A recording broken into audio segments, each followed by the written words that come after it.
En mi profesión, hay una regla simple que aprendí mucho antes de necesitar aplicarla a mi vida personal. Antes de decir una sola palabra sobre el valor de algo, una casa, un coche, una promesa, primero necesitas ver los documentos.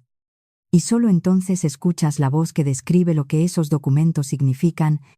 La voz casi siempre es más bonita que el papel, pero el papel casi siempre es más honesto que la voz. Así que, cuando el hombre, al que planeaba llamar mi esposo, se sentó una tarde y me habló por primera vez sobre el futuro de nuestro techo compartido, automáticamente, sin siquiera darme cuenta, salí del papel de prometida, como si no fuera una conversación íntima, sino una consulta profesional. Comencé a construir mentalmente la misma lista de preguntas que normalmente le hago a un cliente de un banco antes de firmar un informe de tasación de propiedad. Fue este detalle invisible, este hábito ocupacional de ver las palabras a través de la lente de los documentos legales, lo que finalmente decidió el resultado de la historia que estoy a punto de contarte. Es una historia sobre una boda que se suponía que sería el comienzo de mi nueva vida, pero en cambio se convirtió en la prueba de estrés definitiva, la más difícil que he tenido que superar. Mi nombre es Sofía. Y durante muchos años, he trabajado como tasadora independiente de bienes raíces residenciales. Soy la persona que el banco envía a revisar un apartamento o una casa antes de emitir una hipoteca. Soy quien puede determinar en una sola visita lo que realmente valen las paredes por las que la gente está dispuesta a pagar el resto de sus vidas. Y al mismo tiempo, lo que valen las personas que me muestran esas paredes.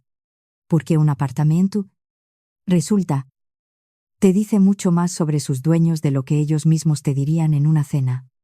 Este instinto profesional nunca se apagó en mí. Ni en casa. Ni en mis relaciones. Ni siquiera cuando quería desesperadamente apagarlo y ser simplemente una mujer feliz preparándose para caminar hacia el altar.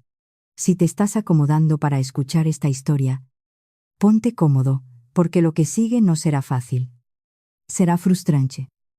Ocasionalmente verdaderamente doloroso, pero te prometo que tendrá el tipo exacto de resolución que hace que valga la pena escucharla hasta el final. Volvamos a donde todo comenzó. El apartamento que me compré sin ayuda de nadie, sin un fondo fiduciario, una herencia o un golpe de suerte.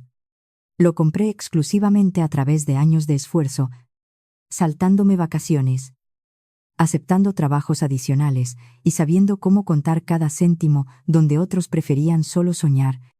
No obtuve este lugar a través de una escritura de traspaso rápido de un pariente o una orden judicial de sucesión.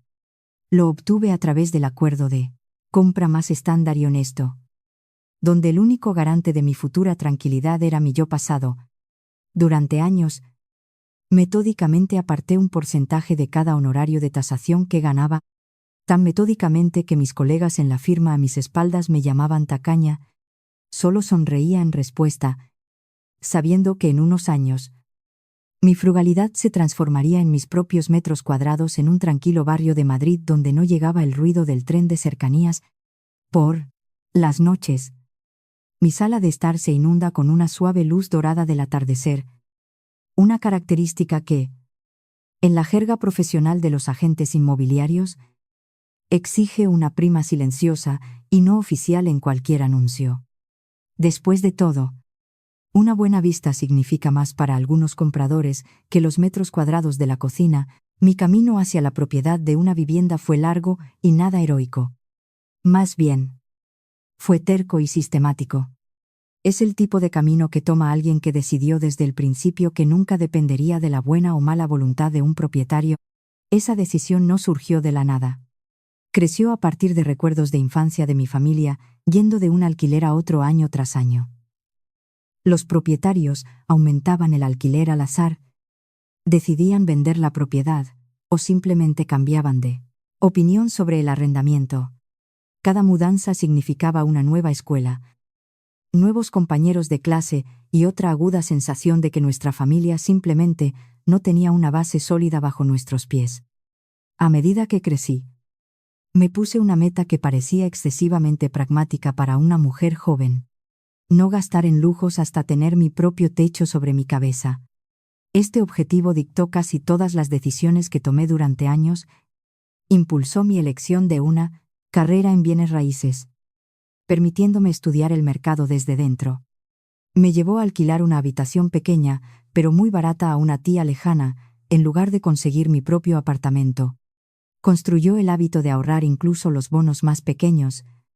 Y finalmente, cuando tuve las llaves de mi propio apartamento después de años de pura terquedad, la sensación fue tan poderosa y personal que todavía no puedo explicársela completamente a nadie que no haya vivido con la ansiedad constante de que las tablas del suelo se muevan bajo sus pies. Conocí a Marcos de la misma manera que probablemente la mitad de las parejas en cualquier ciudad importante se conocen hoy en día a través de amigos en común en una fiesta de cumpleaños. Desde el primer minuto, me pareció tranquilo, ingenioso y apropiadamente seguro de sí mismo. Parecía el tipo de hombre al que no tenías que demostrarle nada ni dar demasiadas explicaciones, simplemente parecía entenderlo todo. Escuchaba atentamente. Sus chistes eran oportunos y tenía esa forma de mirarte que hacía que el ruidoso parloteo ambiental del bar en la azotea del barrio de Salamanca se desvaneciera en segundo plano. Por primera vez en mucho tiempo, yo, una mujer acostumbrada a pasar sus días inmersa en cifras secas, valores de mercado y coeficientes de depreciación, me permití simplemente dejarme llevar por la corriente de mis sentimientos sin encender inmediatamente el medidor interno de evaluación de riesgos que utilizaba para cada transacción. Mirando hacia atrás, me di cuenta de que este fue mi único verdadero momento de debilidad al comienzo de nuestra relación. No fue ingenuidad, en el sentido de no tener ni idea de la vida. Fue una decisión consciente, casi deliberada, de simplemente confiar en alguien sin hacer una verificación de antecedentes, de confiar en él simplemente porque quería hacerlo. Marcos trabajaba en ventas B2B para una empresa que distribuía equipos comerciales para restaurantes. Su título de trabajo sonaba impresionante en LinkedIn. Sus tarjetas de presentación eran gruesas y brillantes, y hablaba de su trabajo con la desenfadada confianza de alguien que realmente tenía su vida en orden. Durante los primeros meses, dio la impresión de ser un adulto completamente independiente. Afirmaba vivir en un bonito apartamento que estaba alquilando, pero que se encontraba en las etapas finales de un acuerdo de alquiler con opción a compra con el promotor, alegando que casi había liquidado el calendario de pagos. Recuerdo haber estado genuinamente feliz por él. Me encantaba que no estuviera saliendo con un niño hombre que vivía a costa de sus padres, sino con un hombre adulto con sus propios activos y sus propios planes. Aunque, ahora, al repasar esas conversaciones, palabra por palabra, puedo ver claramente que rara vez había detalles específicos. Siempre eran frases vagas como estoy a punto de cerrar. Casi pagado. Solo queda un poco. Frases que suenan convincentes exactamente hasta que pides ver el extracto de liquidación. La primera vez que fui a su casa fue aproximadamente 2 meses después de empezar a salir. El piso me dio una impresión dual, que atribuía al típico desorden de soltero en lugar de algo siniestro. Por un lado, tenía muebles decentes y buenos electrodomésticos. Parecía un espacio moderno normal. Por otro lado, en la habitación libre, que llamaba su oficina en casa, vislumbré una carpeta de Manila sobre la mesa de café. Llevaba el logotipo de una empresa financiera que no reconocí de inmediato. Mientras Marcos entraba justo detrás de mí, hizo un movimiento muy rápido y casual, arrojando su chaqueta de Patagonia directamente sobre la carpeta. Lo hizo parecer un accidente, como si solo estuviera colgando su chaqueta sobre la mesa después de entrar del frío. Cuando le pregunté casualmente qué eran los papeles, sonrió relajado y dijo que eran los documentos del préstamo del coche de su madre. Olvidé devolvérselos. Sí, Hugh. Es una saga interminable con el préstamo de su coche. En ese momento, sonó perfectamente natural. No levantó una sola bandera roja. Mucha gente tiene padres mayores que necesitan ayuda para navegar por el papeleo financiero. Simplemente asentí y lo olvidé durante unos 6 meses. Sin siquiera sospechar que la chaqueta casualmente arrojada en realidad estaba cubriendo la primera pieza de evidencia sólida en esta historia, conocí a la madre de Marcos. Lorena. Un poco más tarde. La primera impresión fue mayormente agradable. Era una mujer mayor con una madura seguridad en sí misma, bien arreglada y habladora. Poseía ese hábito específico, ligeramente autoritario, de inundar inmediatamente a su futura nuera con consejos no solicitados. Un rasgo común en muchas madres de hijos adultos. Me aconsejó sobre la mejor manera de preparar café de prensa francesa para un hombre por la café mañana. ¿Qué almohada ergonómica de espuma viscoelástica previene el dolor de cuello y qué tipo de flores comprar para los aniversarios? Lo tomé todo con calma como un cuidado maternal ligeramente intrusivo pero inofensivo. Especialmente porque Marcus, al presentarnos, alardeó con orgullo de mi carrera. Lorena inmediatamente comenzó a hacerme preguntas sobre el mercado inmobiliario de Madrid con un interés tan genuino que asumí que solo quería entender mejor el mundo de su hijo. No me di cuenta de que estaba evaluando discretamente mis conocimientos del mercado para una agenda a largo plazo y no expresada, otro personaje que entró en mi vida a través de Marcos y que eventualmente jugaría un papel mucho más crucial de lo que cualquiera de nosotros podría haber imaginado, fue su viejo amigo, Iván. Según Marcos, habían sido amigos desde la universidad. Iván siempre parecía un poco distante en nuestras reuniones grupales, prefiriendo sorber su IPA y observar la charla en lugar de participar activamente. Durante una de esas noches, en el cumpleaños de un amigo en común en una cervecería artesanal, Iván tomó demasiadas cervezas. De repente me acorraló con una conversación completamente en desacuerdo con el ambiente de la fiesta, casualmente, casi como un comentario al margen. Me preguntó si sabía que Marcos solía tener un hábito de juego bastante severo. No solo los ocasionales 20 euros en una apuesta divertida, sino una seria adicción a las apuestas deportivas. Se había vuelto tan grave hace unos años que tuvo que pedir grandes cantidades de dinero prestado a amigos en común solo para salir del pozo que había cavado.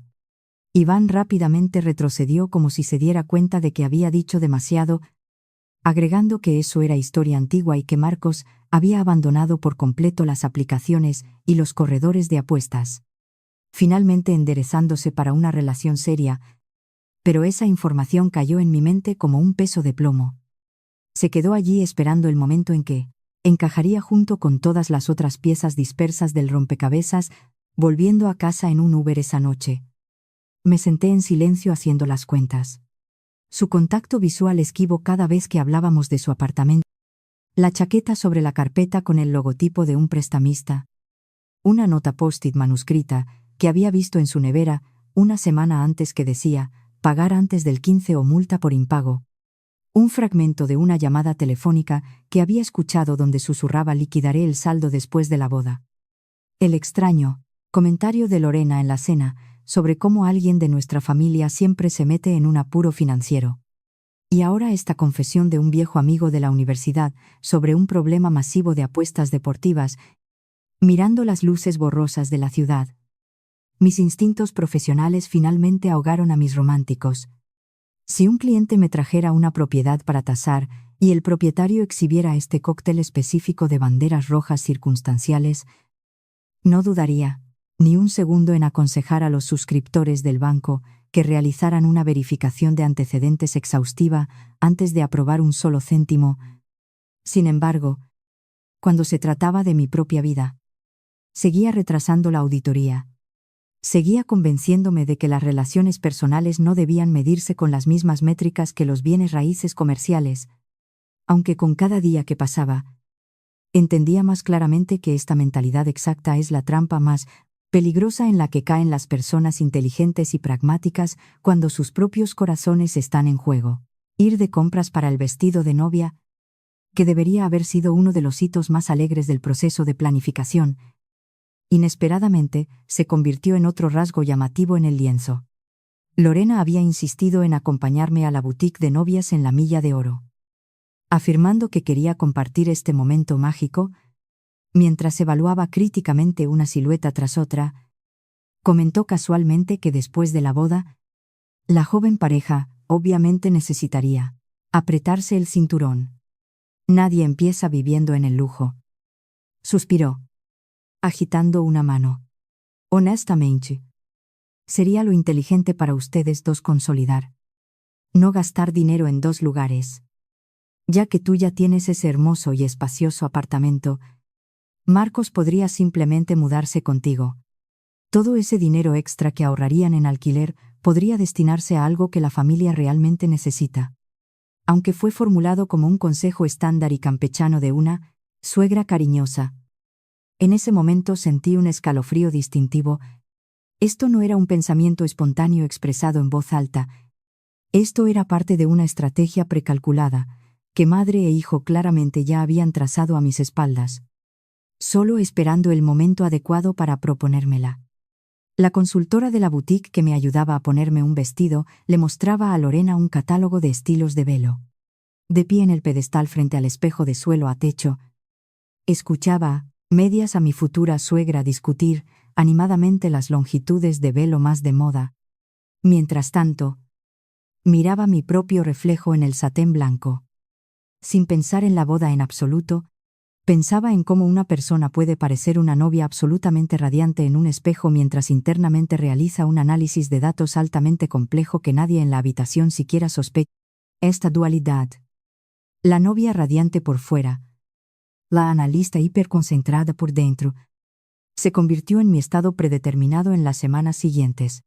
Aprendí a manejarlo de la misma manera que manejaba disputas complejas de tasación, desglosar el problema en componentes, abordarlos uno por uno y negarme rotundamente a dejar que las emociones influyeran en los datos antes de que el informe final estuviera listo. Impulsada por la necesidad de tener una imagen completa y negándome a depender únicamente de conjeturas y susurros escuchados, decidí utilizar las herramientas profesionales legales a mi disposición. Ingresé al sitio web del Registro de la Propiedad de Madrid y realicé una búsqueda pública de registros de propiedad en la dirección de Marcos. Es un procedimiento estándar disponible para cualquier ciudadano, que no requiere autorización especial. Unos días después, tras obtener el extracto oficial del título, encontré exactamente lo que mi subconsciente ya esperaba: un gravamen activo sobre la propiedad. Y el titular del gravamen era exactamente la misma empresa, cuyo logotipo había estado en la carpeta debajo de su chaqueta, y cuyo nombre estaba garabateado en el post-it del frigorífico. Pero lo más condenatorio fue la fecha. El gravamen se registró años antes de que Marcos y yo nos conociéramos. Esto demostraba que la deuda no había surgido de una reciente tragedia automovilística que involucrara a su madre. Estaba anclada profundamente en su propio pasado, justo en la época de su adicción a las apuestas deportivas que Iván había mencionado.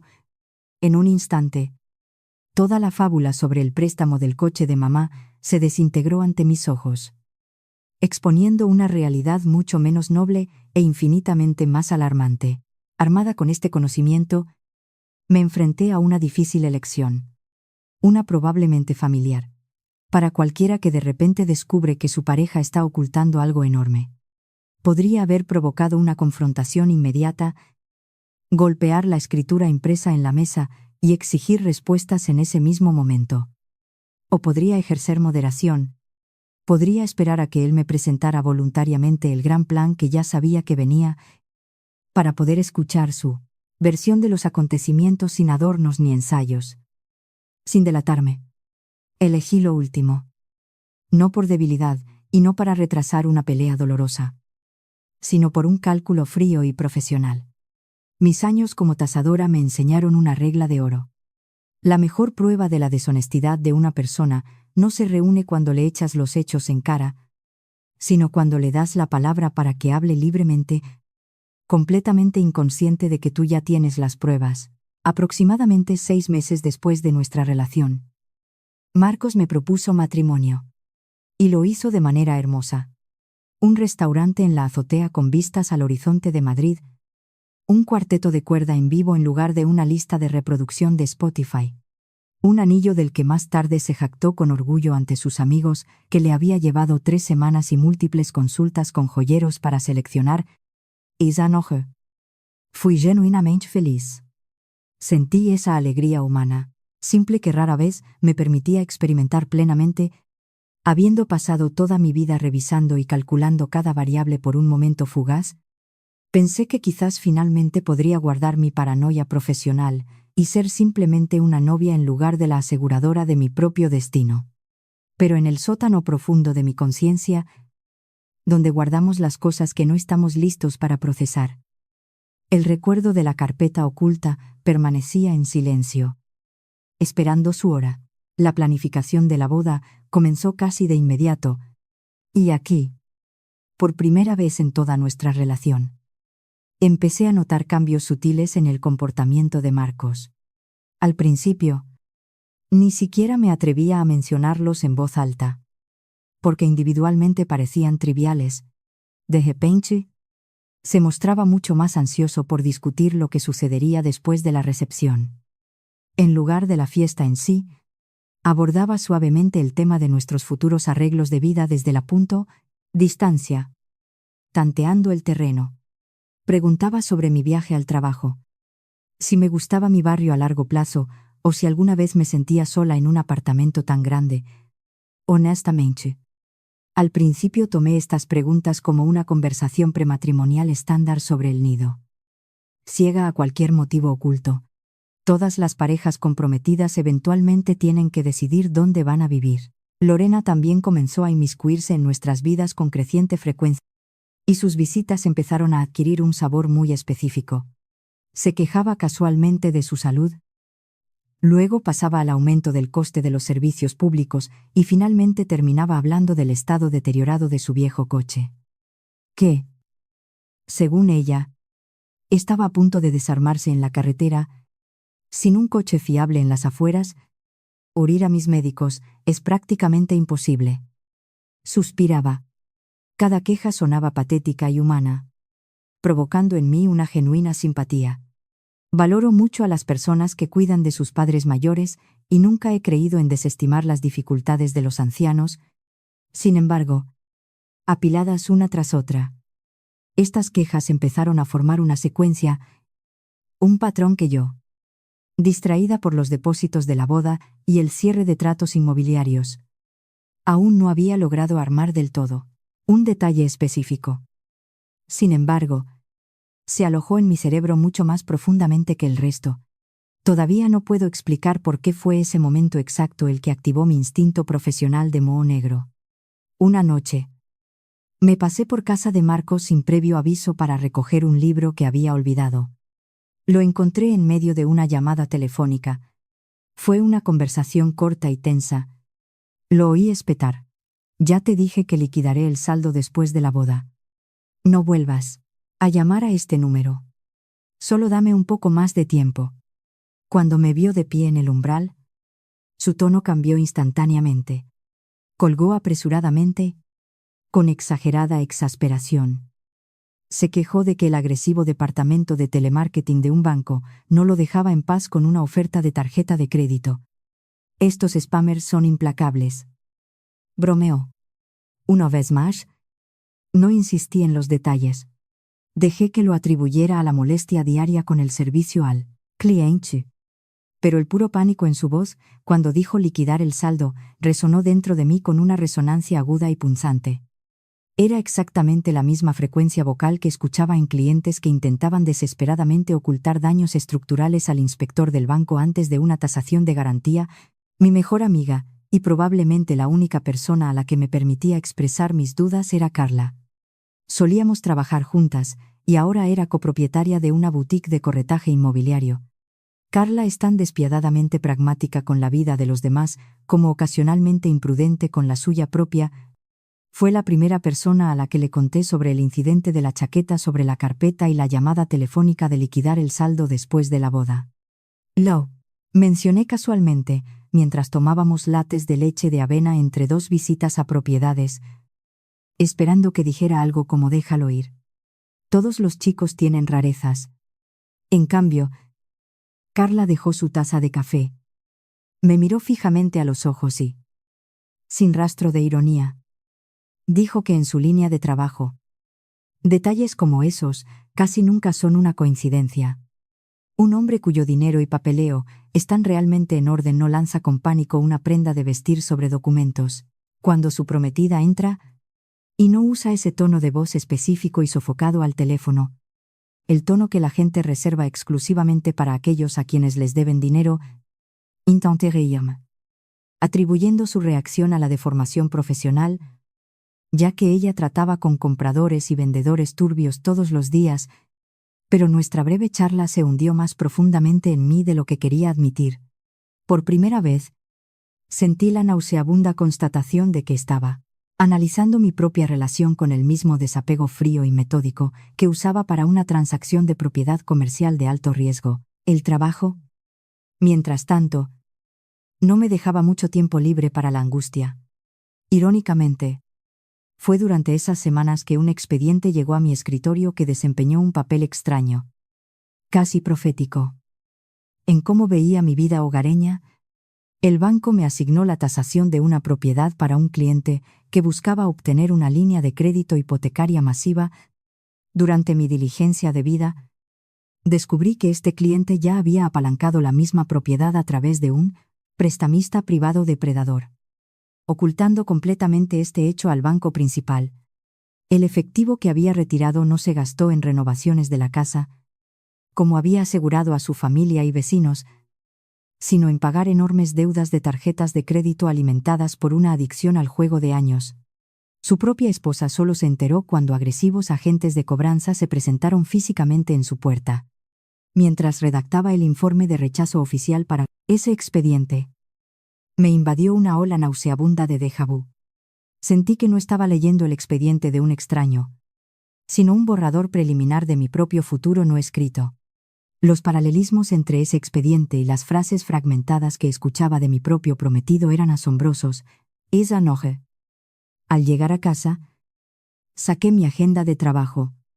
Con el pretexto de simplemente organizar mis pensamientos, dediqué una página nueva a listar cada anomalía que había observado en los últimos meses.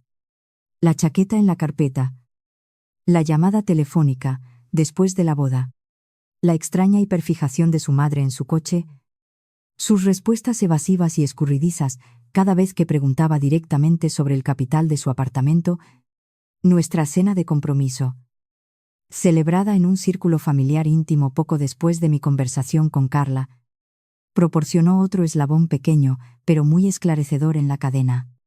Lorena, ruborizada después de una generosa copa de vino tinto, de repente se lanzó a un monólogo sobre lo difícil que es para la gente de su generación sobrevivir hoy en día. Se desahogó sobre lo depredador que es el sistema de crédito, despellejando a los ancianos vivos bajo el disfraz de asistencia financiera. Luego, dirigiéndose directamente a mí, pronunció una frase que inicialmente tomé como un torpe intento de establecer un vínculo. Estoy tan aliviada de que Marcos finalmente haya encontrado a una chica tan sensata y con conocimientos financieros. Balbuceó felizmente. En nuestra familia, alguien siempre se mete en algún lío y no tiene ni idea de cómo salir. Marcos casi se parte el cuello cambiando de tema, proponiendo agresivamente un brindis por nuestro futuro. Recuerdo haber estado ligeramente sorprendida por su brusco cambio de tema, sin darme cuenta todavía de que su madre, ya sea accidentalmente o de forma bastante deliberada, acababa de levantar la esquina de la lona que él intentaba tan desesperadamente mantener atada. Unos días después, me encontré de nuevo en el apartamento de Marcos. La razón era completamente mundana: necesitaba recoger algunos documentos para finalizar nuestras pólizas de seguro conjuntas antes de la boda. Mientras esperaba en el salón, él rebuscaba en el cajón de su dormitorio, y mis ojos se desviaron hacia el frigorífico, específicamente hacia una nota post-it sujeta por un imán. Parecía una lista de tareas: pagar el Wi-Fi, recoger el traje de la tintorería. Pero en la parte inferior, fuertemente subrayada, estaba la frase: pagar antes del 15 o multa por impago. Justo al lado de esa línea estaba el nombre de una empresa, un nombre que me resultaba vagamente familiar. Un segundo después, mi memoria suministró la coincidencia. Era el nombre exacto impreso en la carpeta de Manila que había cubierto apresuradamente con su chaqueta 6 meses antes. Sin siquiera procesar lo que hacían mis manos, puramente por la memoria muscular de una tasadora que documenta cada defecto estructural, saqué mi iPhone y le tomé una foto a la nota. Me dije a mí misma que solo estaba siendo minuciosa, pero en el fondo, ya sabía que esta prueba se refería directamente a mi propia vida, no a la cartera de un cliente. Naturalmente. En cuanto llegué a casa esa noche, pasé una hora investigando en Internet para averiguar exactamente a qué se dedicaba esa empresa. No era un banco tradicional. A pesar de su nombre que sonaba corporativo, Soluciones de Capital Apex. Era un prestamista privado de dinero rápido que se especializaba en préstamos de títulos de alto interés y préstamos garantizados para clientes que habían sido incluidos en listas negras por instituciones financieras estándar. Un rápido escaneo del Better Business Bureau y los foros de consumidores reveló una empresa con una reputación implacable. Páginas de quejas de antiguos prestatarios sobre tasas de interés ocultas y exorbitantes, y acoso casi ilegal por parte de su departamento de cobranzas interno. Mirando la pantalla de mi portátil, por primera vez en todos estos meses, me obligué a hacer la pregunta fea y honesta. ¿Qué pasaría si la garantía que mantenía unido este préstamo no fuera el sedán destrozado de Lorena, sino el apartamento real de Marcos? El mismo apartamento que de repente estaba tan ansioso por alquilar después de nuestra boda para ayudar financieramente a su madre. ¿Qué pasaría si esta ayuda no fuera un acto noble de piedad filial, sino un intento desesperado y silencioso de usar mis recursos para pagar en secreto su propia deuda tóxica? No me apresuré a sacar conclusiones, y ciertamente no tuve un ataque histérico ni inicié un interrogatorio. Mis años en la industria me enseñaron una verdad absoluta. Antes de acusar a alguien de fraude, debes compilar una cartera de hechos hermética, tan estanca que el objetivo no pueda simplemente desviarse diciendo, estás malinterpretando la situación. Sin embargo, el simple hecho de que ahora estuviera viendo a mi futuro esposo a través de una lente forense alteró permanentemente la frecuencia de nuestras interacciones. Exteriormente, mantuve una seguridad operativa perfecta. Seguí discutiendo menús de catering, regalos de registro y planos de asientos, con el mismo entusiasmo despreocupado de antes. Pero ocasionalmente dejaba caer preguntas aclaratorias muy específicas, aparentemente inocentes, sobre el estado del título y la escritura de su apartamento. Invariablemente, él desviaba con el mismo guión nebuloso. Todo está bien. Cariño, no te estreses con eso. Arreglaremos el papeleo después de la luna de miel. Habíamos fijado la fecha de la boda para otoño, y la planificación me había absorbido por completo. En el mejor y más alegre sentido de la palabra, elegir el lugar, el vestido, los menús de degustación, la lista de invitados. Era un mosaico de pequeñas tareas felices que conducían a una celebración masiva. En medio de todo este hermoso caos, me esforcé al máximo por silenciar las débiles y persistentes alarmas que sonaban a mi alrededor. Como cualquiera enamorado, quería desesperadamente creer en el mejor de los escenarios. Quería creer que el hombre que elegí era sólido y que su extraña evasividad era solo nerviosismo prematrimonial estándar. Mientras tanto, Marcos se volvió cada vez más agresivo al dirigir nuestras conversaciones hacia nuestros futuros arreglos de vivienda. Lo que comenzó como preguntas suaves de sondeo se transformó en propuestas concretas. Comenzó a lanzar ideas, sugiriendo que simplemente tendría sentido lógico vivir en mi casa después de los votos. Mi apartamento era más grande, más cerca del metro, más cerca del centro.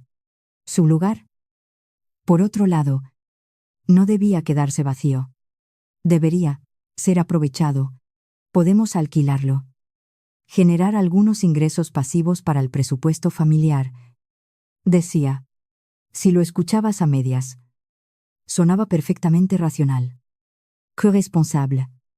Incluso, paralelamente a esto, le di a mi hermana mayor, Blanca, una visión muy higienizada y de alto nivel de mis ansiedades. Su reacción no fue la que esperaba. En lugar de la habitual respuesta fraternal de «Oh, deja de pensar demasiado. Los hombres son simplemente extraños con el papeleo». Su rostro se ensombreció. Procedió a contarme una historia de terror sobre una compañera de hermandad nuestra que accedió a dejar que su nuevo esposo se mudara temporalmente a su casa prematrimonial mientras él resolvía algunas deudas comerciales. 3 años después, el esposo había logrado mezclar sutilmente sus bienes, engañándola para que firmara una escritura de renuncia que ponía su nombre en su título para obtener una línea de crédito. Cuando el matrimonio se desmoronó, la chica pasó años en una batalla legal brutal y agotadora, solo para conservar su propia casa. Le costó años de su juventud y casi destruyó su salud mental. Blanca me miró al otro lado de la encimera de mi cocina. Muy seria. Eres adulta, Sofía, y lo resolverás. Pero, por favor, antes de aceptar mezclar sus situaciones de vida, habla con un abogado de familia. Pon todo por escrito. No te confíes en los «te amo» cuando se trata del patrimonio por el que te desangraste. Esa conversación con Blanca galvanizó mi determinación. No actuaría por emoción. No actuaría precipitadamente. Abordaría este inminente enfrentamiento con Marcos con el mismo desapego clínico que aplicaba a una investigación de fraude.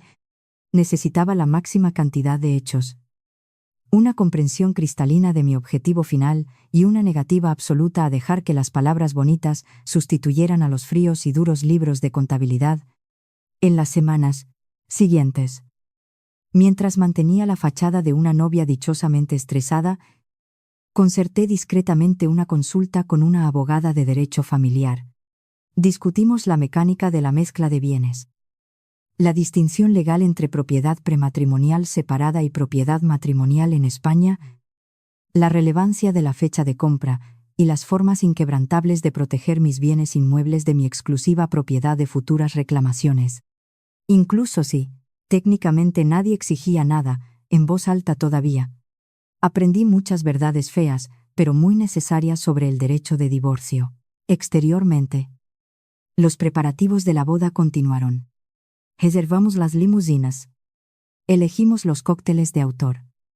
Hicimos nuestras sesiones de fotos de compromiso. Para un extraño, éramos la historia de éxito millennial por excelencia. Avanzando hacia una boda impecable, nadie podría haber adivinado que detrás de mi radiante sonrisa estaba compilando mentalmente un dossier mucho más condenatorio que la carpeta que Marcos escondió debajo de su chaqueta. Esta doble vida. Novia alegre por fuera, auditora implacable por dentro. Era agotadora, porque a pesar de la creciente evidencia, todavía albergaba sentimientos genuinos y cálidos por este hombre. Recordaba nuestras bromas internas, la forma en que podía aliviar instantáneamente mi estrés después de un día brutal de tasaciones.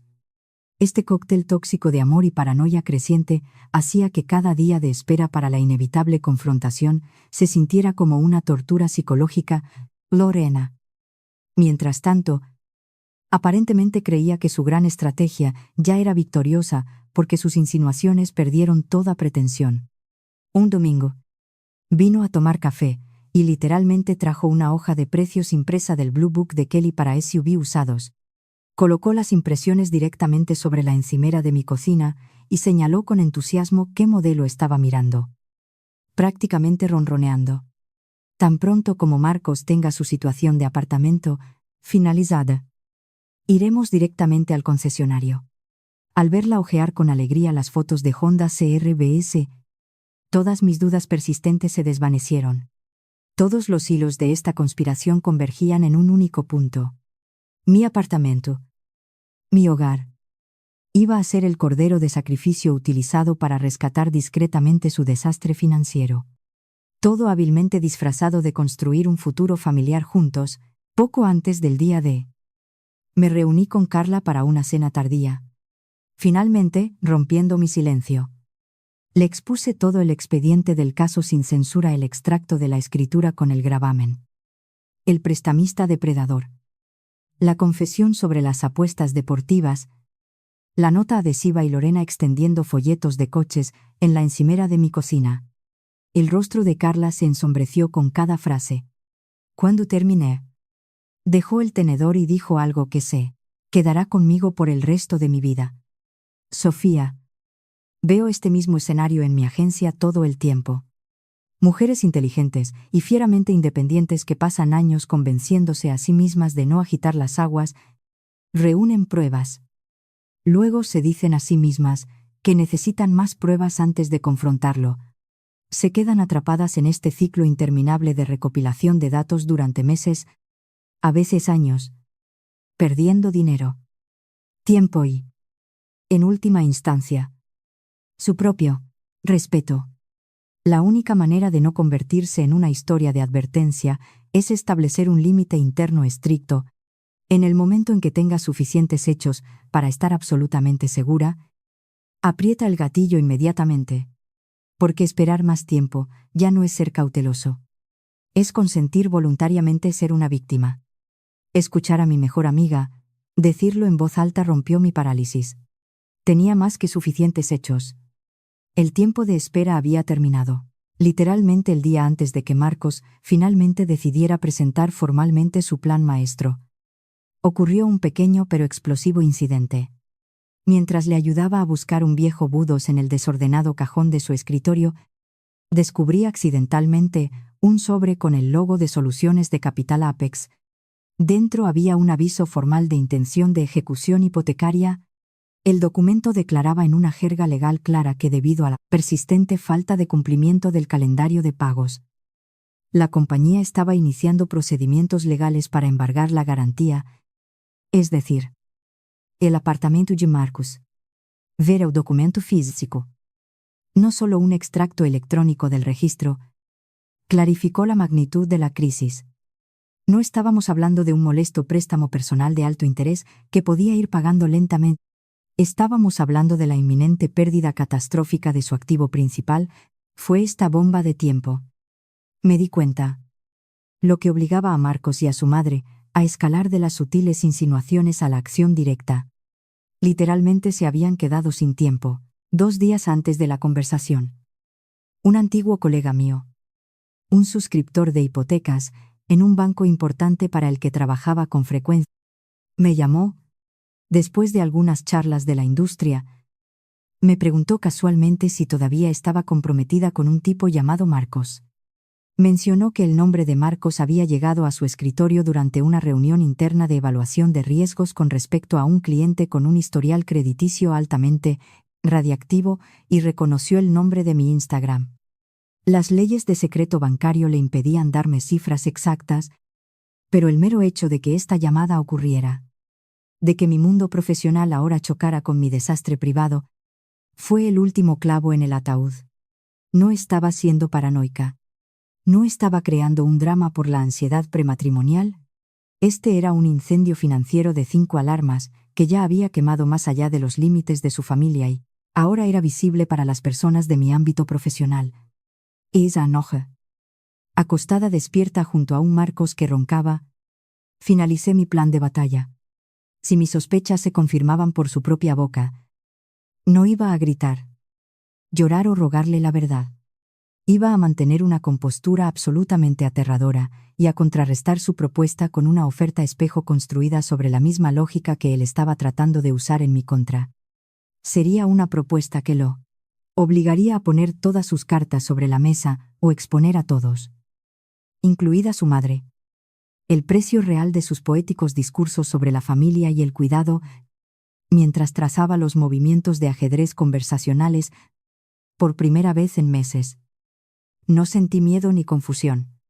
Sentí la fría y concentrada atención de una profesional preparándose para desmantelar una reclamación fraudulenta la mañana del día que lo cambiaría todo. Fui a trabajar como de costumbre. No tenía idea de que la noche traería la conversación que había estado temiendo y anticipando durante semanas.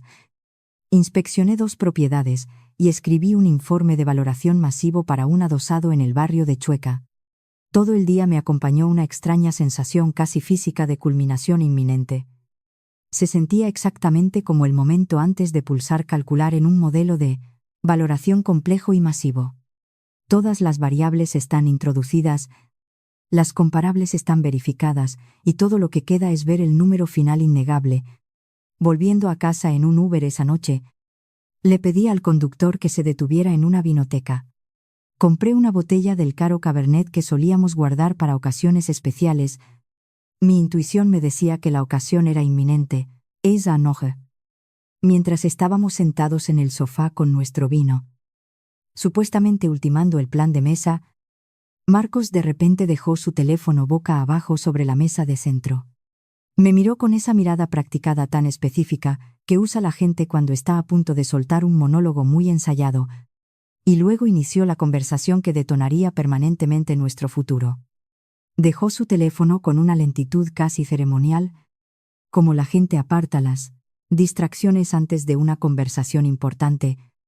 Antes de decir una palabra, me mostró esa sonrisa desarmante de Golden Retriever. La misma sonrisa que meses atrás en un bar en la azotea me convenció de que este tipo era un tipo honesto. Y luego dijo las palabras que había estado esperando semanas escuchar, aunque nunca me lo había admitido a mí misma. Cariño. Estaba pensando. Después de la boda, tiene sentido que nos consolidemos en tu casa. Podemos alquilar mi apartamento. Y usaremos los ingresos del alquiler para finalmente pagar el préstamo del coche de mi madre. Lo dijo con tanta despreocupación, tan casualmente, como si no estuviera dictando el destino financiero y territorial de todo nuestro matrimonio, sino sugiriendo que pidiéramos comida tailandesa en lugar de pizza. Llevaba la confianza relajada de un hombre completamente acostumbrado a que las mujeres de su vida aceptaran ciegamente sus decisiones. En el único segundo que se extendió entre el final de su frase y mi respuesta, ocurrió un cambio interno. Fue exactamente como el momento en mi trabajo cuando el permiso municipal final que faltaba cae en mi escritorio, completando un archivo problemático. Todas las anomalías desesperadas que había recolectado durante meses, la chaqueta en la carpeta, la nota post-it, el gravamen de la escritura, la advertencia de ejecución hipotecaria, la confesión sobre las casas de apuestas, la llamada de advertencia de los suscriptores encajaron instantáneamente en una imagen impecable, lógicamente innegable e increíblemente fea. No había más puntos ciegos. Ni un solo detalle podía ser descartado como mi propia ansiedad neurótica. El momento para el que había pasado semanas fortaleciendo mi cara de póker finalmente había llegado. Exteriormente, permanecí perfectamente plácida. Tan plácida. De hecho, que el rostro de Marcos se crispó con una breve confusión. Claramente esperaba una reacción diferente o una gratitud inmediata con los ojos brillantes por su generoso sacrificio, o una resistencia leve y fácilmente aplastable que él podría arrollar con sus argumentos prefabricados sobre cómo ayudar a su pobre madre. En cambio, tomé un sorbo lento de mi Cabernet. Coloqué la copa en el posavasos con la misma lentitud deliberada que él había usado con su teléfono. Y le hice una pregunta. Usé mi voz de tasadora. El tono plano y educado que usaba para preguntar a un promotor por qué los metros cuadrados del plano no coincidían con la realidad. ¿El saldo principal del préstamo del coche de tu madre es realmente tan masivo que requiere apalancar bienes inmuebles para pagarlo? Pregunté con suavidad. ¿No sería más fácil si simplemente me mostraras los documentos de origen del préstamo y el calendario de amortización? Trabajo en finanzas. Marcos podría hacer los cálculos y ayudarnos a construir una estrategia de pago mucho más eficiente. Marcos se quedó paralizado. En esa microscópica vacilación, vi todo lo que necesitaba ver. No se había preparado para un rechazo logístico. Estaba listo para un rechazo emocional. Pero estaba completamente desarmado ante una solicitud para ver los números reales. Recuperándose rápidamente de su tropiezo, hizo un gesto con la mano con desdén. Es un desastre. Honestamente. Múltiples pagos atrasados. APRs altísimos. No necesitas estresarte con los números. Cariño, la cantidad total es manejable. Lo que importa ahora mismo es que estemos de acuerdo con la mudanza. Estamos a punto de ser una familia. Necesitamos tomar decisiones como una familia, no como si estuviéramos dirigiendo una firma de contabilidad. Ese pequeño golpe defensivo sobre la firma de contabilidad confirmó que no tenía ninguna intención de mostrarme un solo dígito. No podía porque los números reales harían estallar toda su operación. Fue justo entonces cuando desplegué la contraoferta que había trazado, mientras permanecía despierta a las 3 de la mañana. «Estoy de acuerdo», dije con calidez. La familia consiste en apoyar cuando las cosas se ponen difíciles. Me tomo muy en serio tu propuesta. Pero creo que deberíamos hacerlo al revés. Invertimos los papeles. En lugar de mudarnos a mi casa y dejar tu apartamento en alquiler, alquilemos mi apartamento. Si tu casa está en lo suficientemente buen estado como para obtener un alquiler máximo, es lo suficientemente buena para que vivamos en ella temporalmente. Tomaremos los ingresos del alquiler de mi casa y enviaremos el 100% directamente a los acreedores de tu madre. Pero obviamente con una salvedad. Me incliné ligeramente hacia adelante. Antes de firmar cualquier contrato de alquiler para mi propiedad, mi experiencia en bienes raíces me exige hacer la debida diligencia estándar. Necesitaré ver el título y la escritura claros de tu apartamento para asegurarme de que no haya gravámenes o cargas activas.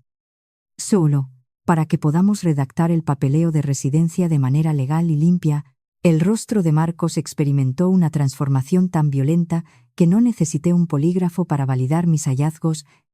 La arrogancia y la condescendencia con las que había iniciado la conversación se evaporaron, siendo reemplazadas por un pánico mal disimulado.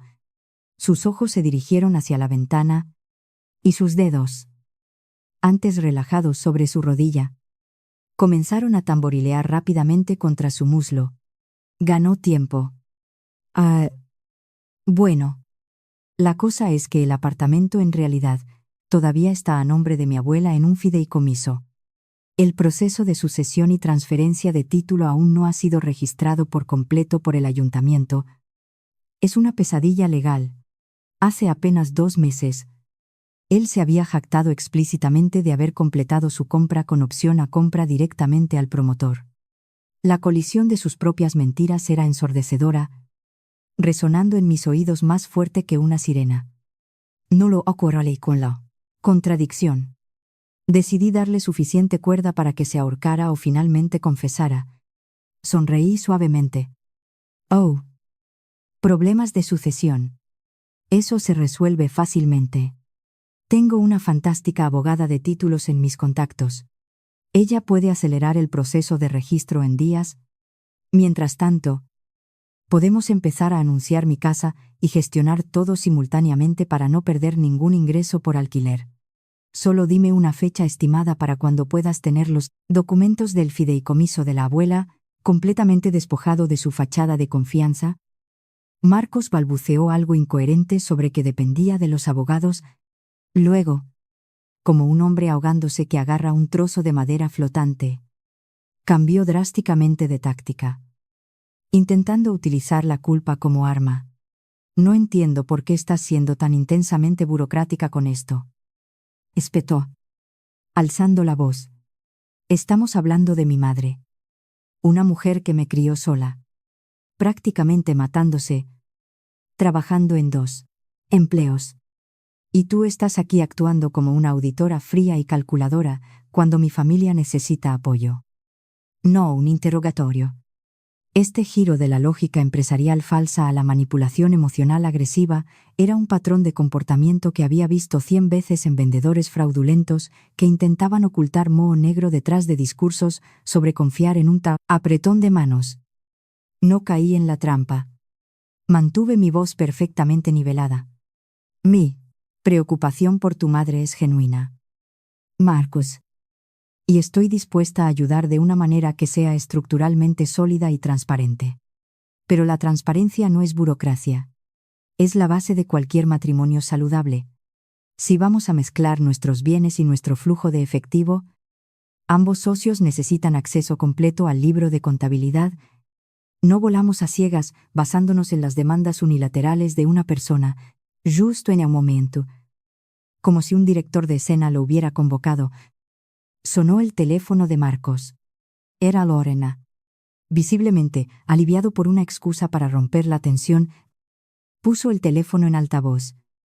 buscando claramente apoyo en una guerra que estaba perdiendo rápidamente, resumió rápidamente mi contrapropuesta, distorsionándola mucho. Lo enmarcó como si yo me negara rotundamente a ayudar a su familia y exigiera humillantes auditorías financieras solo para afirmar mi dominio. Lorena, captando inmediatamente la frecuencia que él transmitía, comenzó a gimotear a través del altavoz del iPhone. Se desahogó sobre la ingratitud moderna, cómo ella había ahorrado cada céntimo para ese coche, como en sus tiempos una prometida nunca le hablaría a su futura suegra con tanta falta de respeto. Honestamente, Marcus, sollozó ruidosamente. Estoy empezando a preguntarme si ella es realmente la mujer adecuada para ti. Si está dispuesta a destruir la paz de nuestra familia por un papeleo sin importancia. Dejé que su monólogo siguiera su curso por completo. Cuando finalmente se detuvo para tomar aliento, me incliné hacia el teléfono y hablé con un tono claro y despreocupado. Lorena, estoy más que feliz de sentarme contigo personalmente para discutir tu préstamo de coche. Sin embargo, esa discusión se basará en documentos financieros concretos, no en teatralidades emocionales. Sí, realmente, necesitas mi ayuda. La forma más rápida de obtenerla es enviarme un PDF de tu contrato de préstamo original y la tabla de amortización actual. Con mi experiencia profesional, puedo ver fácilmente si podemos refinanciar o reestructurarlo en mejores condiciones. Espero tu correo electrónico. Un silencio sepulcral cayó sobre la línea, un silencio espeso, sofocante, altamente radiactivo. Cuando Lorena finalmente habló, su tono había pasado de la justa furia a una retirada de pánico y apresurada. Yo no tengo los papeles a mano. Tendré que buscarlos más tarde. Honestamente, mi presión arterial se está disparando con toda esta discusión. Necesito ir a acostarme. La línea se cortó. Ese cambio instantáneo de la agresiva culpa a la huida en pánico me dijo más sobre la realidad de sus finanzas que cualquier extracto bancario. Marcos se sentó en silencio, completamente desconcertado de que su táctica de manipulación en equipo hubiera sido vaporizada en 30 segundos. Dándose cuenta de que la ira no funcionaba, desplegó su tercera estrategia: el mártir herido. Simplemente no puedo creer que tengas tan poca fe en mí. Susurró, mirando al suelo. Me siento como un sospechoso en una comisaría. Solo quería cuidar de mi madre. Quizás deberíamos posponer esto. No puedo hablar contigo cuando estás siendo tan hostil. Si esto hubiera sido hace 6 meses, la vieja Sofía se habría apresurado a consolarlo, disculpándose por ser demasiado dura. La nueva Sofía simplemente asintió. Posponerlo me parece bien. Podemos reanudar la conversación en el momento exacto en que presentes los documentos que te pedí. Mi indiferencia absoluta e impenetrable hirió su ego mucho más profundamente de lo que cualquier discusión a gritos podría haberlo hecho. Los días siguientes transcurrieron en un tenso y gélido silencio. Marcos estaba notablemente apagado, respondiendo a los mensajes de texto con monosílabos. Cuando le pregunté casualmente si ya había encontrado los documentos del fideicomiso, lo evadió, alegando que estaba abrumado en el trabajo. No insistí en el asunto, ni fingí que todo era normal. En cambio, utilicé la tregua para solidificar mis perímetros defensivos. Volví a la abogada de derecho familiar y redacté oficialmente un acuerdo prenupcial inquebrantable. Este acuerdo blindaba legalmente mi apartamento como propiedad única y separada, inmune a cualquier mezcla, división de patrimonio o reclamaciones de deudas matrimoniales. Planeaba entregarle este documento no como una declaración de guerra, sino como la conclusión adulta y lógica de 2 profesionales que gestionan sus bienes antes del matrimonio. Una semana después de nuestra desastrosa noche de vino, Marcos reanudó la conversación. Esta vez, actuó como pacificador. Admitió que se había puesto un poco exaltado al llamarme desconfiada y ofreció un compromiso. Mira, el papeleo del fideicomiso de mi abuela va a tardar meses en resolverse. ¿Por qué no nos mudamos temporalmente a tu casa, como máximo 2 meses después de la boda, solo hasta que los abogados resuelvan mi escritura? podemos posponer el alquiler de mi casa hasta que el título esté claro. Reconocí esta táctica de inmediato. Es una retirada clásica en una negociación. La parte contraria se topa con un muro en su objetivo principal, así que sacrifican voluntariamente un detalle secundario. Alquilar su casa. Para asegurar su objetivo principal, afianzarse en mi propiedad, respondí con el mismo tono corporativo de teflón que había usado toda la semana. Los arreglos de vivienda temporales están bien. Pero vienen con una condición obligatoria. Firmaremos un acuerdo prenupcial legalmente vinculante y una renuncia al uso de la propiedad que estipule que el apartamento sigue siendo mi propiedad única y separada, independientemente de nuestra convivencia, y que renuncias a cualquier derecho a reclamar patrimonio conyugal en él, al igual que un banco requiere un acuerdo de garantía firmado antes de liberar fondos en lugar de depender de un apretón de manos. Añadí, esto no sé. Trata de que no confíe en ti. Marcos. Es higiene financiera básica. Dada mi licencia y mi carrera, estoy profesionalmente obligada a operar de esta manera. Su reacción fue termonuclear. Marcos saltó del sofá y comenzó a pasear por la sala como un animal enjaulado. Por primera vez en toda nuestra relación, alzó la voz hasta gritar. Ni siquiera me ves como tu pareja.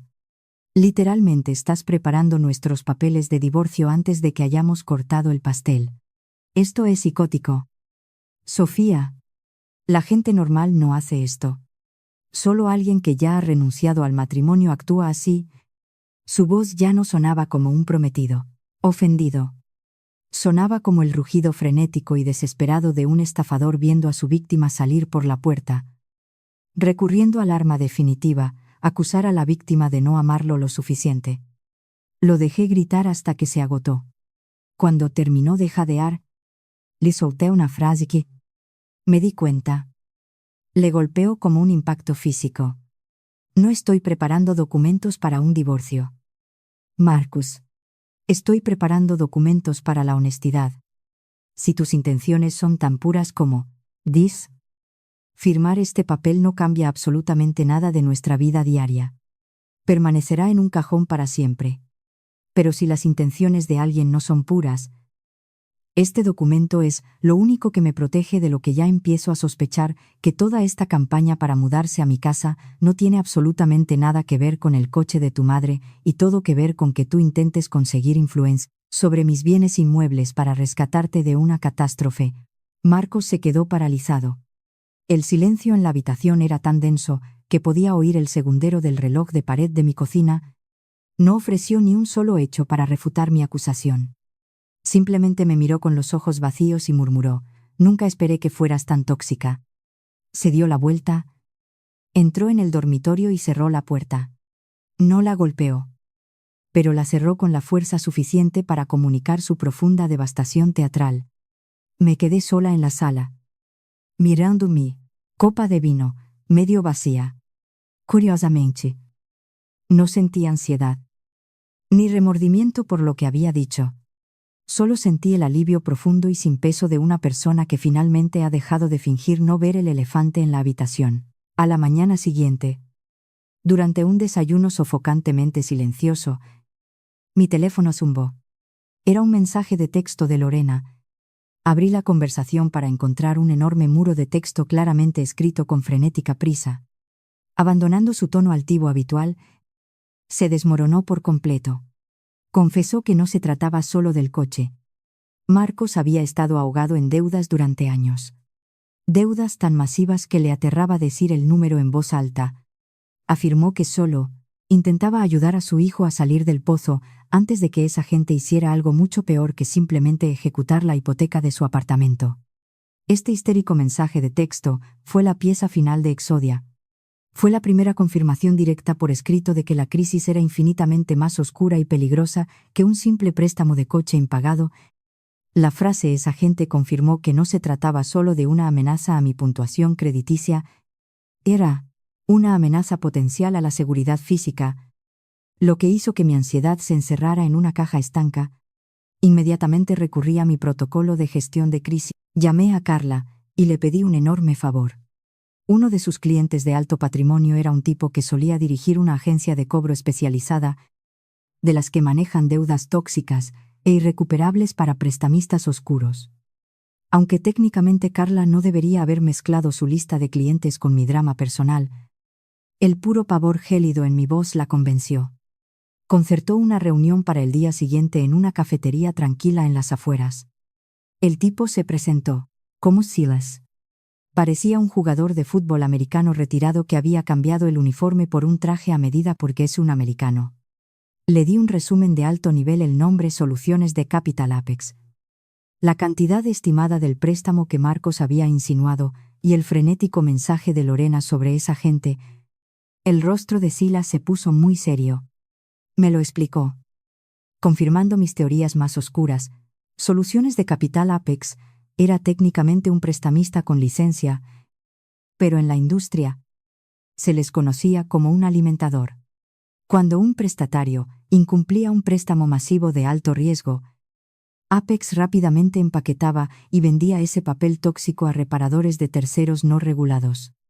A estos reparadores no les importaba la ley de prácticas justas de cobro de deudas, operaban fuera del marco legal, recurriendo a la intimidación agresiva.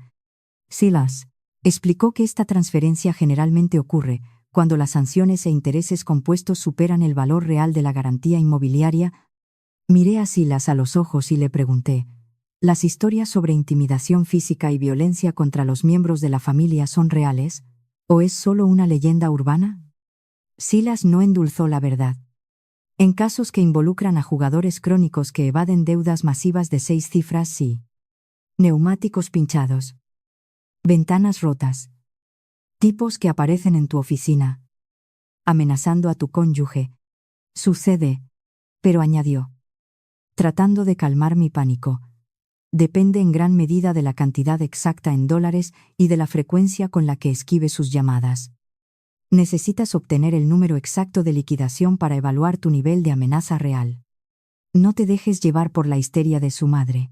Armada con esta aterradora información, decidí cruzar una línea moral que nunca pensé cruzaría. Necesitaba la pieza final del rompecabezas antes de hacer estallar todo esto. Meses atrás, Marcos había estado conduciendo y me pidió apresuradamente que iniciara sesión en su Gmail en su iPad para sacar un código QR para un concierto, gritándome su contraseña por la radio. Lo recordaba. Sabía que husmear era una violación de la confianza. Pero dado que mi seguridad física y financiera estaba ahora en juego, mi vacilación moral duró unos 3 segundos. Esperando hasta que se fuera a una noche de desestrés con sus amigos de la fraternidad, una noche a la que me invitó deliberadamente. Abrí su iPad. En menos de 2 minutos, encontré la mina de oro, una cadena de correos electrónicos de soluciones de Capital Apex que detallaban el saldo exacto a pagar. El número me revolvió el estómago. Era más de 4 veces la cantidad que había insinuado vagamente que debía su madre. Profundizando en hilos más antiguos, encontré los documentos de origen. Lorena no figuraba en el préstamo en absoluto. Marcos había sacado un préstamo de refinanciación de capital con una tasa de interés depredadora, apalancando su apartamento al máximo. Además, las alertas bancarias en su bandeja de entrada mostraban los desembolsos. El dinero no fue a un concesionario de coches.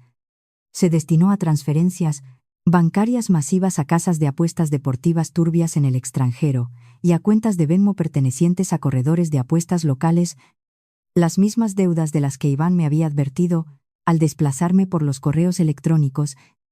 Ni siquiera me sentí conmocionada. La capacidad de sorpresa se había quemado en mí semanas antes.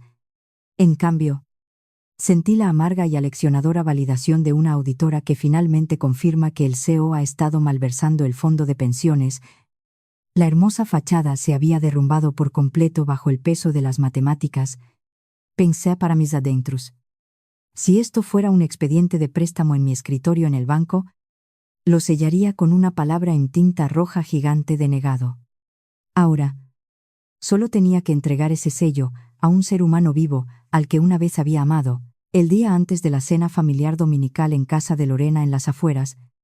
Una cena destinada a ultimar los detalles de la cena de ensayo. Me desperté con una claridad extraña y cristalina. Es el mismo estado mental en el que entro la mañana de una audiencia de tasación comercial multimillonaria y muy disputada. Las matemáticas están hechas. Las comparaciones son infalibles. Todo lo que queda es la ejecución. Planeé la próxima confrontación con precisión quirúrgica. No habría gritos, ni llantos, ni dramáticos lanzamientos de vino. Presentaría la disolución de esta relación exactamente como un informe de tasación cronológico, objetivo, basado en hechos e innegable. Dejar que los documentos griten siempre es infinitamente más devastador que levantar la voz. Esa tarde, organicé meticulosamente mis pruebas en fundas de plástico transparentes dentro de mi portafolio de trabajo de cuero. Exposición A, el extracto de la escritura, del ayuntamiento que mostraba el gravamen de Apex. Exposición B, el aviso de intención de ejecución hipotecaria enviado por correo. Exposición C, impresiones de su correspondencia de Gmail con el prestamista que mostraban el verdadero saldo de 6 cifras y las transferencias bancarias a las casas de apuestas. Exposición D, el acuerdo prenupcial, sin firmar y sin ejecutar. Al cerrar el portafolio, me invadió una oscura ironía.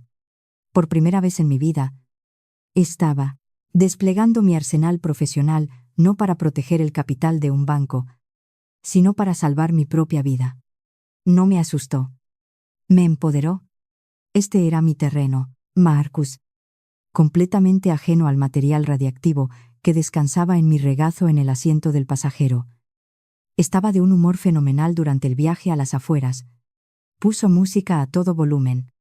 Bromeó y habló de nuestra luna de miel en Ibiza, actuando como si la gélida tensión de la semana pasada nunca hubiera existido.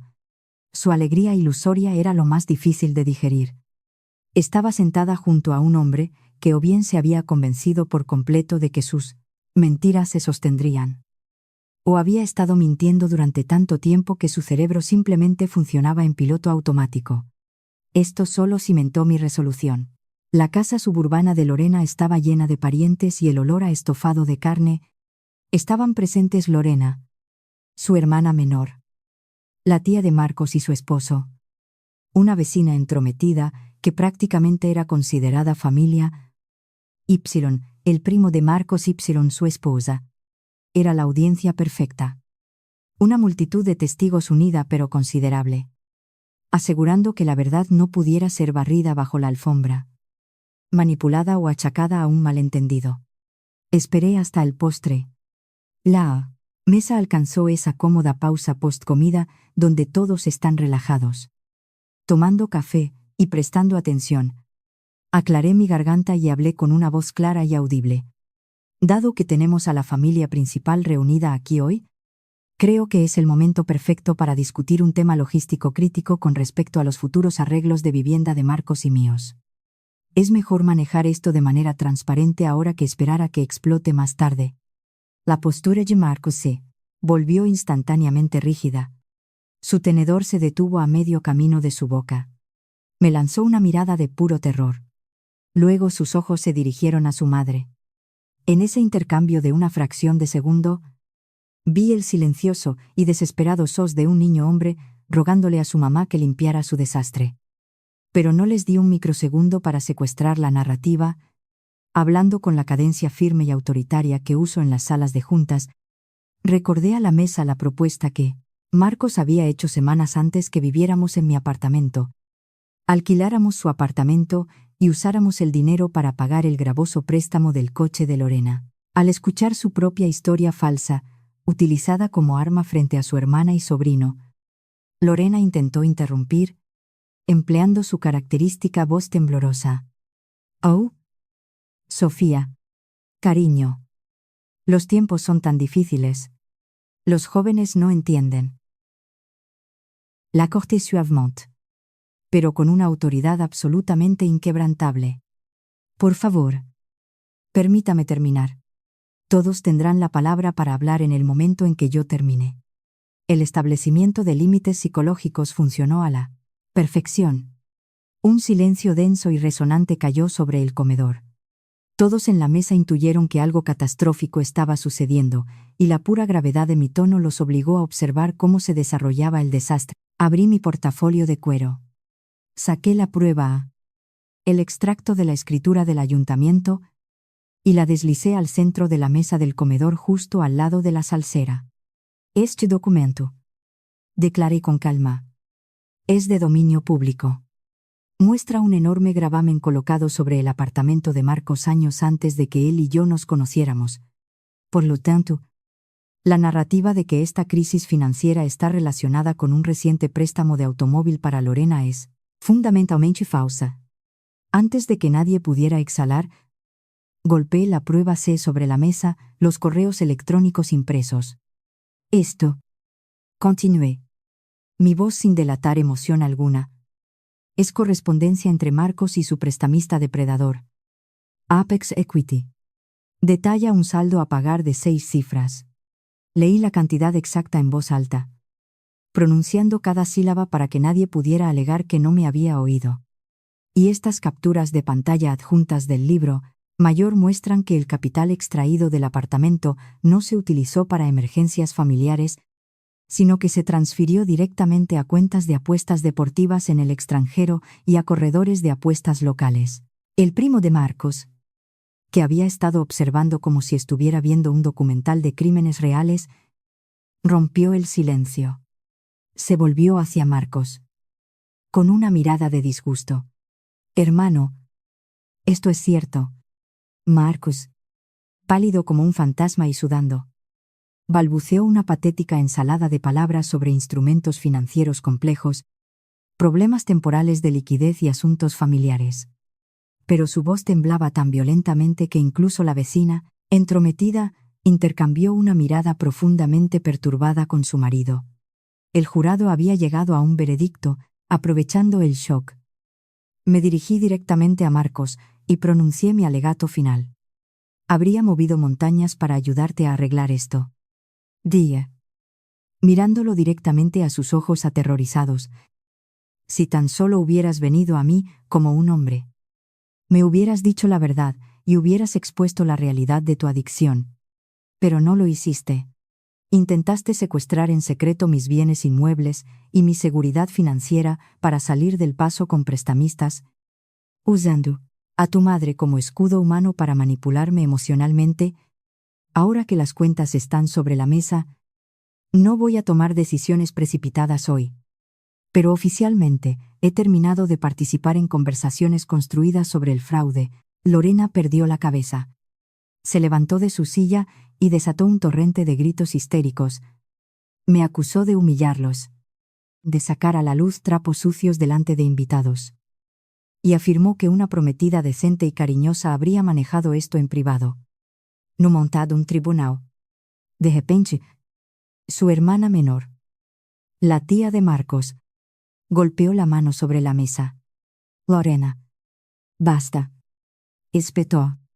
Si hubieras tenido las agallas de abordar su adicción al juego hace años, en lugar de encubrirlo en secreto y mentirnos al resto. Esta pobre chica. El hecho de que su propia hermana se pusiera públicamente de mi lado validó por completo mi estrategia. La verdad presentada a la luz de una multitud es infinitamente más difícil de negar que la verdad susurrada a puerta cerrada. Viendo que incluso su propia tía estaba disgustada, Marcos recurrió a su opción nuclear. En lugar de disculparse, infló el pecho y pasó a la ofensiva. ¿Sabe qué? Espetó, señalándome con un dedo tembloroso. Si tienes tan poco respeto por mi familia como para montar este truco psicótico, quizás no deberíamos precipitarnos a una boda. Quizás necesite reevaluar si incluso quiero casarme con alguien tan frío. Lo soltó. Esperando que me desmoronara. Pensó que la amenaza de una boda cancelada, la vergüenza social de devolver los regalos, me aterrorizaría hasta la sumisión. Pensó que mi miedo a ser una mujer soltera de 30 y tantos era mayor que mi miedo a la ruina financiera. No tenía ni idea de con quién estaba tratando.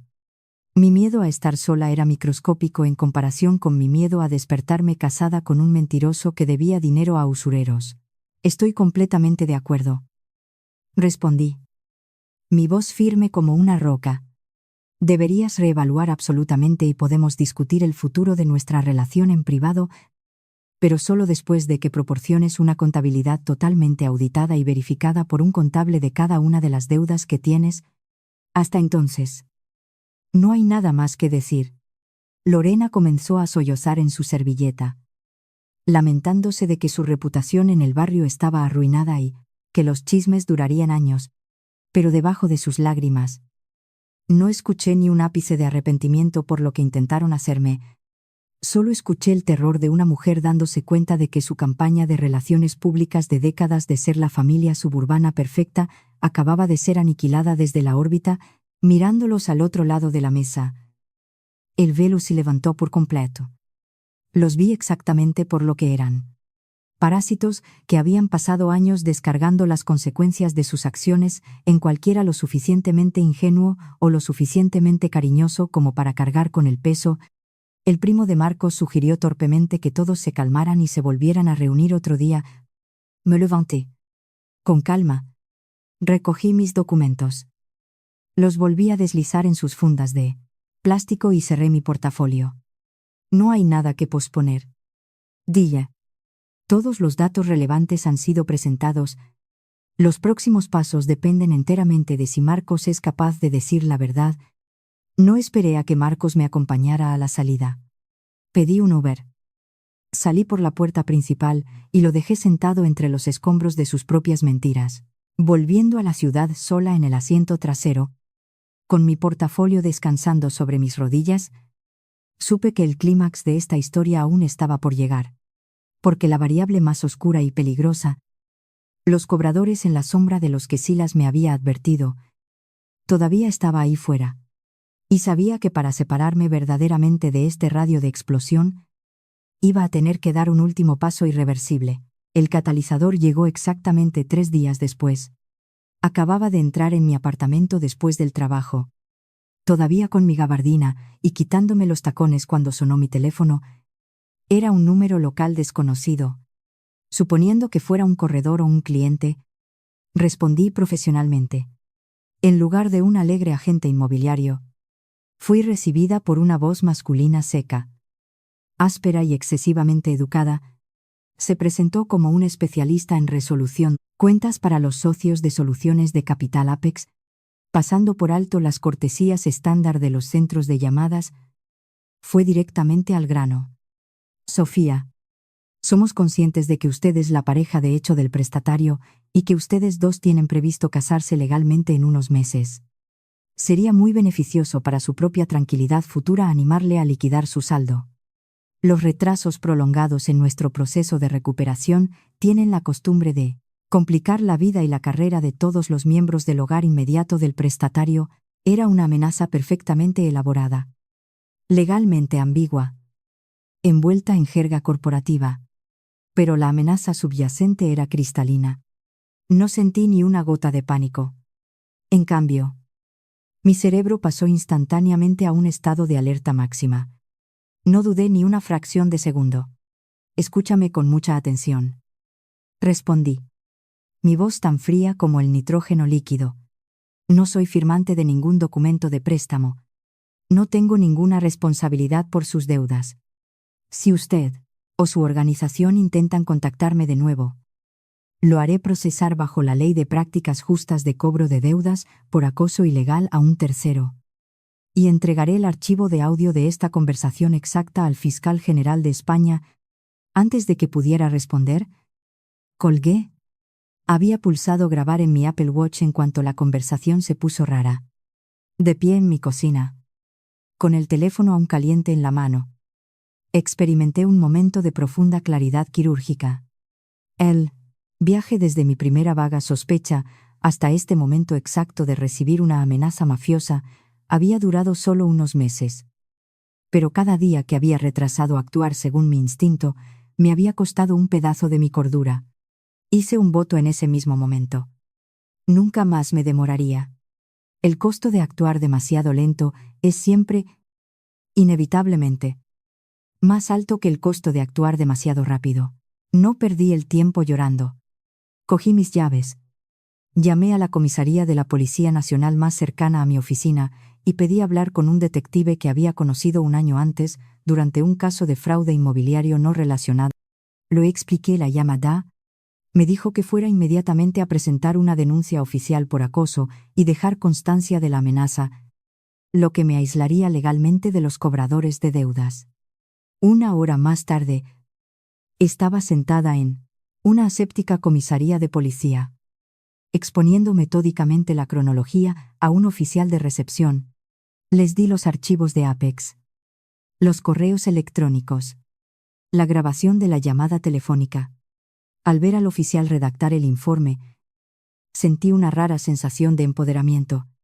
La sensación de una mujer tomando un control absoluto e inquebrantable de su propia narrativa, de la comisaría. No, fui a casa. Tomé un taxi directamente a la Milla de Oro, a la elegante boutique de novias, donde Marcos y yo teníamos programada mi última prueba de vestido. Y él, naturalmente, llegaba tarde. Habiéndome enviado un mensaje con alguna excusa sobre el tráfico, me senté en la silla de terciopelo del vestíbulo esperando, cuando finalmente irrumpió por las puertas de cristal, con aspecto agitado y una sonrisa forzada. No perdí el tiempo en preámbulos.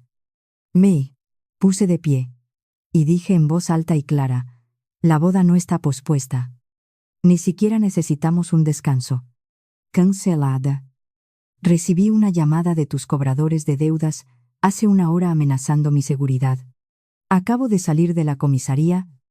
Se acabó. No pasaré ni un solo día de mi vida atada a un hombre cuyas mentiras me exigen presentar denuncias policiales. Marcos se puso del color de la ceniza mojada. Parecía que iba a desmayarse en el suelo de mármol. Cariño. Espera. Por favor. Hablé con un abogado. Lo estoy arreglando. Acordamos trabajar en esto. Solo dame un poco más de tiempo. Te has quedado sin tiempo. Día. Tu tiempo expiró en el momento en que un prestamista amenazó mi futuro. La gérante de la boutique, al escuchar la conmoción, se acercó. Preocupada. Me volví hacia ella. Mi voz perfectamente firme. Necesito cancelar oficialmente mi pedido y liberar la reserva. La boda se cancela. La pura y brutal contundencia de que yo manejara la logística delante de una extraña finalmente rompió la ilusión de Marcos. Se dio cuenta de que esto no era una pelea. Esto era una ejecución. Miré mi mano izquierda. Me quité el anillo de compromiso diseñado a medida de mi dedo. No se lo tiré. No hice un discurso dramático. Simplemente se lo presioné firmemente en la palma de la mano. Arregla tu vida. Marcos. Di en voz baja. Pero hazlo con tu propio dinero. Y sin mentir a las personas que te quieren. Me di la vuelta. Salí por las puertas de cristal y subí al Uber que había pedido mientras él suplicaba. Toda la interacción duró exactamente 11 minutos. 20 minutos después de iniciar el viaje a casa, mi teléfono estalló. Llamadas de Marcos. Llamadas de Lorena. Mensajes de texto acumulándose a cada segundo. No los leí. Puse mi teléfono en modo no molestar. Saqué mi portátil. Inicié sesión en mi banco e inicié una congelación total de mi perfil crediticio con Experian, Equifax y TransUnion. Rebosé cualquier aplicación de acceso compartido y cambié todas las contraseñas de mis cuentas financieras. Cuando finalmente entré en mi apartamento esa noche, estaba verdaderamente sola por primera vez en meses. El apartamento por el que me había desangrado, el apartamento que seguía siendo 100% mío. No sentí angustia. Sentí el abrumador y sin aliento alivio de soltar un peso de 100 kilogramos que había estado cargando a mis espaldas. Me senté en mi sofá, escuchando el silencio de mi propia casa, respirando un aire que me pertenecía por completo. Antes de acostarme, revisé mis mensajes una última vez. Lorena había enviado un mensaje de texto vitriólico. ¿Se había ido la madre en pánico? En su lugar, había puro veneno. Me acusó de destruir la vida de su hijo en vísperas de su boda. alegando que las mujeres decentes no abandonan a sus prometidos en salones de bodas delante de extraños. Escribí una sola respuesta.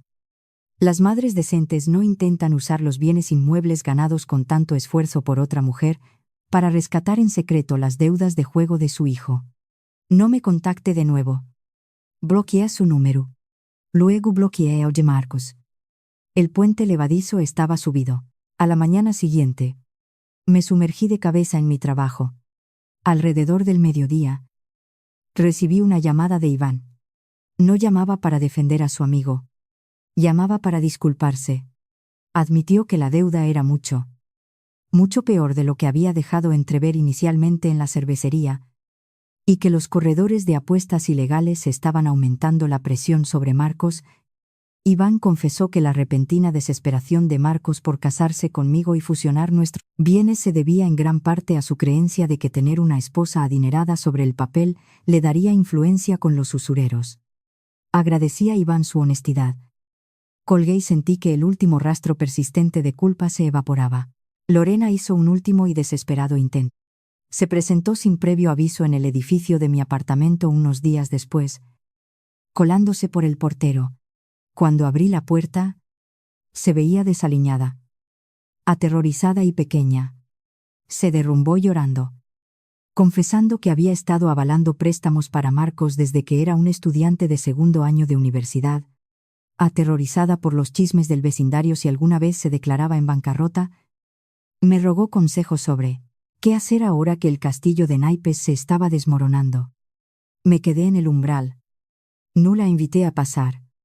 Lorena, dije suavemente pero con firmeza, te compadezco como madre, pero no voy a asumir la responsabilidad por las acciones de tu hijo ni por tus décadas de permitirlo.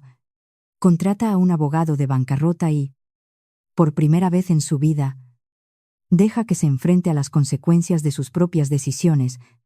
Cerré la puerta. Fue la última vez que la vi. En las semanas siguientes, me ocupé de la sombría logística de deshacer una boda, el catering, el florista, el lugar. Para mi sorpresa, cuando expliqué concisamente que cancelaba debido al descubrimiento de un fraude financiero grave, la mayoría de los proveedores fueron increíblemente comprensivos, reembolsándome una gran parte de mis depósitos. Mi propia madre, cuando se lo conté, no me ofreció lástima ni lágrimas. Fiel a las mujeres pragmáticas de nuestra familia, me preguntó la secuencia de los acontecimientos. Asintió con aprobación y dijo, estoy increíblemente orgullosa de lo despiadadamente que te protegiste.